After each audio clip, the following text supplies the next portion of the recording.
हरिओम दोस्तों, आप सब कैसे हैं? उम्मीद है आप सब अच्छे होंगे और स्वस्थ होंगे। दोस्तों, हमारे यूट्यूब चैनल ज्ञानवर्धक में आपको आपका स्वागत है। हमारे चैनल को लाइक करें, सब्सक्राइब करें, कमेंट में हर हर महादेव जी जरूर लिखें।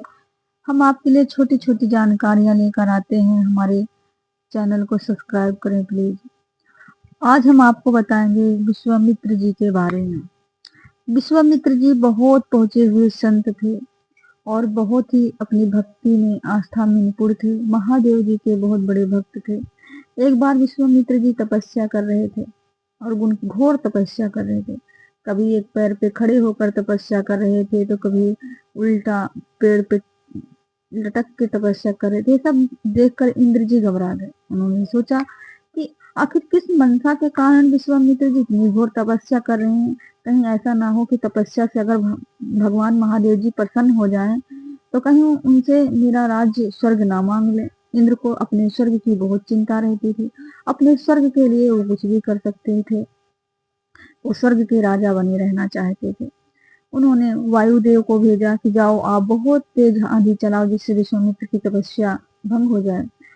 वायुदेव आए। उन्होंने बहुत तेज आंधी पानी सब लेकर आए पर विश्वामित्र पे कोई फर्क नहीं पड़ा। फिर इंद्र ने देखा कि ये तो तपस्या इनकी भंग करने में असमर्थ है तो उन्होंने अग्निदेव को भेजा। फिर अग्निदेव पृथ्वी पे आए। अग्निदेव ने भी बहुत सारी आग लगाई। इधर हवा पानी पेड़ों में भी आग लगाई पर विश्वामित्र जी के अग्निदेव कुछ नहीं कर पाए। उनकी तपस्या में इतनी शक्ति आ गई थी, उनकी रक्षा कवच बन गया था।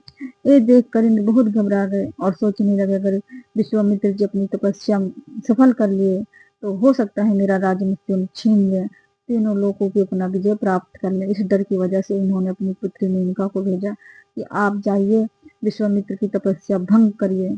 मेनका पृथ्वी पे आई। उन्होंने भी बहुत प्रयत्न करे विश्वामित्र की तपस्या भंग करने को पर नहीं कर पाई।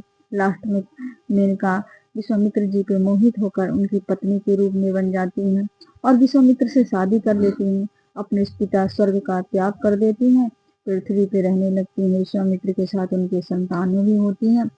अब दोस्तों, इसीलिए कहते हैं कि विश्वामित्र की तपस्या केवल मेनका ही भंग कर सकती है। मेनका इंद्र भगवान इतना डर गए थे कि अपनी पुत्री को खुद भेजा कि जाओ आप विश्वामित्र की तपस्या भंग करो। कैसी लगी छोटी सी स्टोरी, हमें जरूर बताना कमेंट में। हर हर महादेव।